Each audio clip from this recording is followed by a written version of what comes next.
जय श्री कृष्णा। स्वागत है आपका आपके अपने channel Priya Sargam and art gallery में। आज हम सुनेंगे सबसे पहले गणगौर पूजने का गीत, फिर पाटा धोना और आरती। गणगौर पूजने का जो गीत है वह कंवारी कन्याएं 16 बार पूजती है और विवाहित स्त्रियां 8 बार पूजती है। तो चलिए सुनते हैं सबसे पहले गणगौर पूजने का गीत।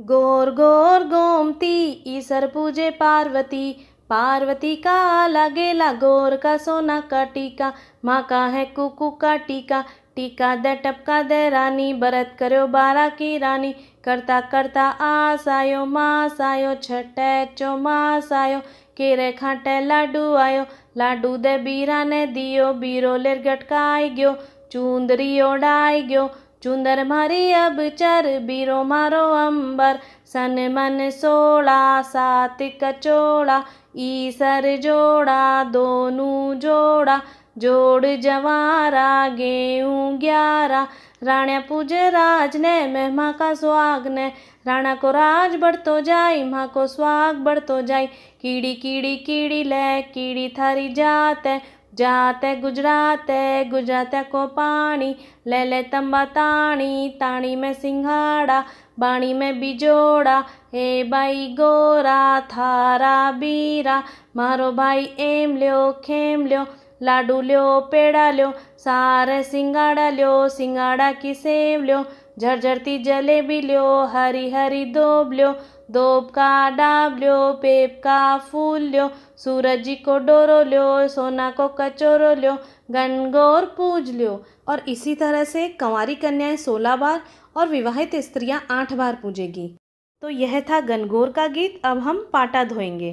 पाटो धोए पाटो धो बीरा की बेन, पाटो धो पाटा ऊपर पीलो पान, में जाशा बीरा की जान, जान जाशा पान खाशा, बीरा ने परनार लैशा, शेर माई सरण्यो बीरो मारो परण्यो, एल खेड़ नदी बेवे ओ पानी कट जासी राज, आदो जासी अड़या गड़या आदो ईसर नहासी राज, ईसर जी तो नहाई लिया गोरा बाई नहासी राज, गोरा बाई के बेटो हुयो बुआ बधाई ल्यासी राज, अर्धा ताणो परदा ताणो बांदरवाल बंधाओ राज, 7 घेरी सुई ल्यायो 5 घेरा धागा, सियो रे दर्जी का बेटा कान जी का बागा, सीवता सीवता दिन 10 लाग गया, बुआ के भरोसे भतीजा रे गया नागा, नागा नागा काई करो और सिला सा बागा, हरी झरी की टोपी लाया हरी झरी का बागा, पेरो रे भतीजा था कि बुआ ल्याई बागा। पाटा धोने के बाद हम आरती करेंगे।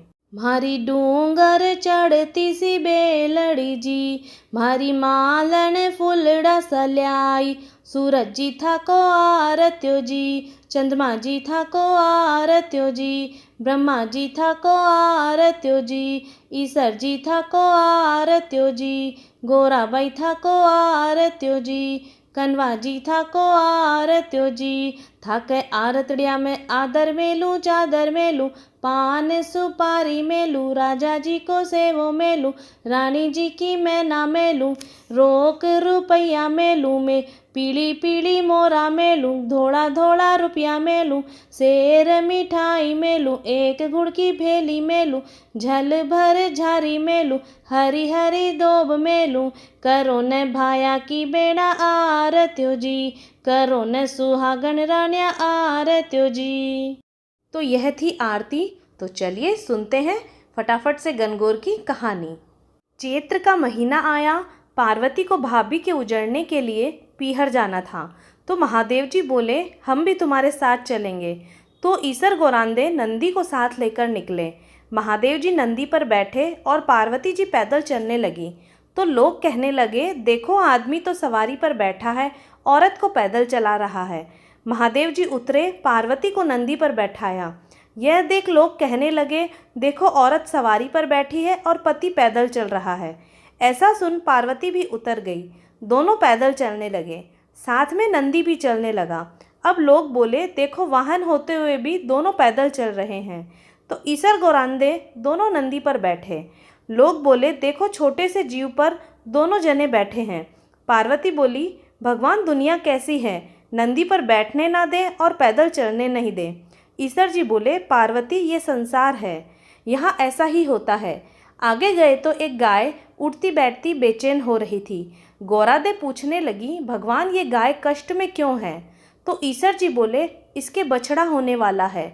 गौरांदे बोली, बच्चे के लिए इतना कष्ट मुझसे सहन नहीं होगा, मेरे गांठ दे दो।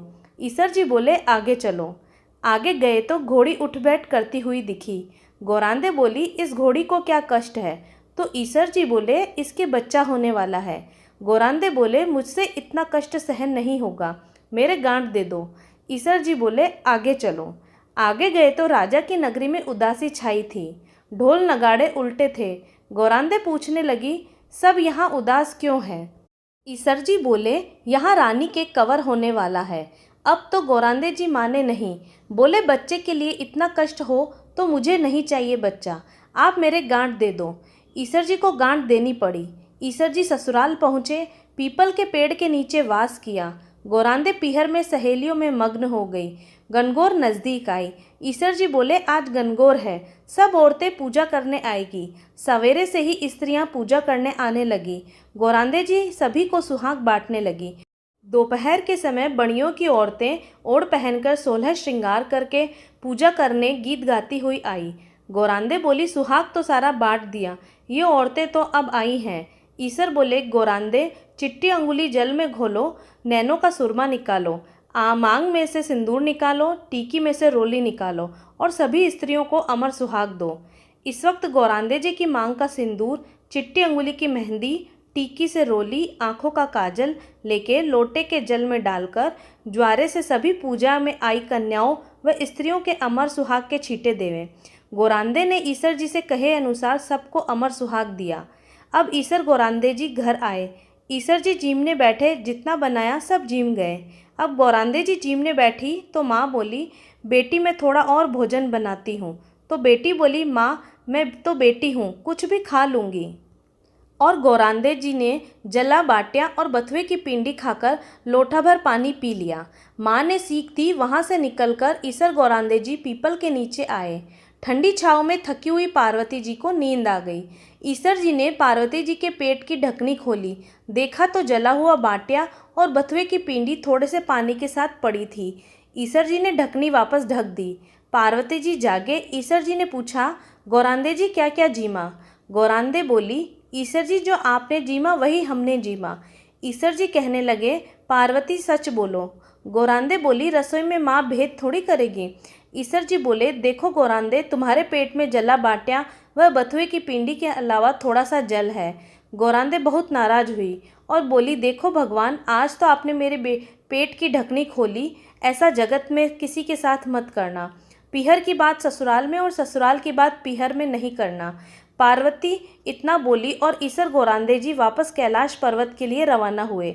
आगे देखा, राजा के यहाँ शहनाइयाँ बज रही है, लोग खुशियाँ मना रहे हैं, रानी बहुत खुश है। गौरांदे बोली, कुंवर होने पर इतनी खुशी होती है, आप मेरी गांठ कृपा करके खोल दें।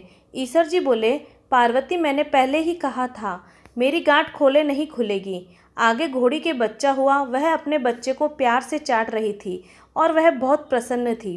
पार्वती बोली, भगवान आप मेरी गांठ खोलो। महादेव जी बोले, यह गांठ नहीं खुलेगी। आगे गाय अपने बच्चे को प्यार से चाट रही थी और बहुत खुश हो रही थी और उस गाय की मालकिन भी बहुत खुश थी। पार्वती जी सोचो, जानवर को बच्चों की इतनी उमंग है तो मानव की तो क्या बात है। और ईसर जी से बोली, भगवान मेरी गांठ खोलो, नहीं तो मैं आगे नहीं चलूँगी। ईसर जी बोले, अब कुछ नहीं हो सकता। थोड़े दिन बीते। पार्वती जी ने अपने मेल का पिंड बनाया और उसमें प्राण फूके। उस बालक को रखवाली रख के पार्वती जी स्नान करने गई। भगवान आए, बालक ने उनको अंदर नहीं जाने दिया। तो भगवान ने पूछा, तू कौन है? बालक बोला, मैं पार्वती पुत्र हूँ। भगवान सोचे, ये पुत्र कहाँ से आया, और त्रिशूल से उस बालक का गला काट दिया। माँ पार्वती आई, देखा और बोली, भगवान मेरे पुत्र को वापस जीवित करो। तो शिवजी ने गणों को भेजा, कोई स्त्री अपने पुत्र से विमुख होकर, मतलब पीठ देकर सो रही हो, उसे बच्चे का सिर काटकर ले आओ। गण सभी जगह घूमते घूमते जंगल में पहुँचे, जहाँ एक हथनी अपने बच्चे से विमुख होकर सो रही थी। गण उसका सिर काट लाए। भगवान ने उस सिर को बालक के शरीर पर जोड़ दिया और अमृत का छींटा दिया और बोले, दुनिया में सबसे पहले गौरीपुत्र गणेश जी की पूजा होगी, बाद में दूसरी देवी देवताओं की पूजा होगी। खोटी की खरी, अधूरी की पूरी। हे गणगौर माता, हम सबको अमर सुहाग देना। तो यह थी गणगौर की कहानी। चलिए अब सुनते हैं विनायक जी की कहानी। एक भाई बहन थे। बहन का नियम था कि भाई का मुख देखकर ही खाना खाती थी। रोज उठती, काम करती, भाई का मुख देखने जाती। रास्ते में खेजड़ी के झाड़ के नीचे विनायक जी की मूर्ति, तुलसी माता हरी भरी थी। पथवारी दही दूध में हिंडोले ले रही थी। ऊपर सूरज भगवान तप रहे थे। वो भाई का मुख देखने जाती और कहती, भगवान मेरे को अमर सुहाग और अमर पीहरवासा देना। ऐसा कहती और आगे जाती। रास्ते में झाड़ झंकार थे जिससे उसके पैर में कांटे चुभते। घर गई, भाभी का मुख देखा और बैठी। भाभी ने पूछा, बाई जी पैरों में क्या हुआ? तो ननद बोली, रास्ते में झाड़ के कांटे चुभ गए। ऐसा कहकर वो वापस अपने घर आ गई। भाभी पति को कहने लगी, रास्ता साफ करवाओ, आपकी बहन के पैर में कांटे चुभते हैं। भाई ने कुल्हाड़ी लेके रास्ता साफ किया, सारे झाड़ तोड़ दिए जिसमें विनायक जी पथवारी का स्थान उठा दिया। भगवान रुष्ट हो गए और उसे वहीं सोता रख दिया। पत्नी रोने लगी। लोग लोकाचार करके ले जाने लगे। तो पत्नी बोली, अभी रुक जाओ, अभी मेरी ननद अपने भाई का मुख देखने आएगी, उसके नियम है, इसके बिना वो खाना नहीं खाती। लोग बोले, आज मुख देख लेगी, कल कैसे देखेगी? पर कुछ बुजुर्ग आदमी कहने लगे, थोड़ी देर और ठहर जाओ, क्या बिगड़ता है। बहन रोज की तरह भाई का मुख देखने निकली तो सारा रास्ता साफ किया हुआ देखा तो उसने वापस खेजड़ी की डाली लगाई, 7 कंकर लेकर पथवारी बैठाई। तुलसी माता रोपी, पैर पकड़कर सबको बोली, भगवान अमर सुहाग देना, अमर पीहरवासा देना। इतना कह के वो आगे चली। भगवान विचार करने लगे कि इसकी नहीं सुनी तो अपने को कौन मानेगा। भगवान ने उसे आवाज़ दी, बेटी वापस आकर खेजड़ी की 7 पत्तियां ले जाकर तेरे भाई को कच्चे दूध में घोलकर छींटे देना, वो उठकर बैठा हो जाएगा। बहन ने सुना तो पीछे मुड़कर देखा, वहाँ कोई नहीं था। उसने सोचा, सुना जैसा कर लेती हूँ। 7 पत्तियां लेकर वो भाई के घर आई। देखा तो भाभी रो रही है, लोग बैठे हैं, भाई की लाश रखी है। वो घर में गई, दूध की चरी लाई, उसमें पत्तियां घोली, भाई के शरीर पर अमृत के छींटे दिए। भाई उठकर बैठ गया और बहन से बोला, बहुत ही गहरी नींद आई। बहन बोली, ऐसी नींद दुश्मन को भी न आए। भैया तुमको रास्ता साफ करने की किसने कही? भाई बोला, तेरी भाभी ने कहा। तो बहन बोली, भाई तूने रास्ता साफ किया तो भगवान के स्थान भी उठा दिए। मैं जब आई तो वापस ऊंचे बैठा कर आई हूँ। भगवान ने मेरी सुनी जैसी सबकी सुनना, सबकी लाज रखना, अमर सुहाग व अमर पीहरवासा देना। तो यह थी गणगौर की कहानी व गणेश जी की कहानी। अगर आपको मेरा ये वीडियो पसंद आया हो तो ज़्यादा से ज़्यादा शेयर कीजिए, लाइक कीजिए, कमेंट कीजिए। और अगर आप मेरे चैनल पर पहली बार आए हैं तो मेरे चैनल को सब्सक्राइब कीजिए, बेल आइकन को प्रेस कीजिए जिससे आने वाली वीडियोस की नोटिफिकेशन आपको मिलती रहे। Thank you.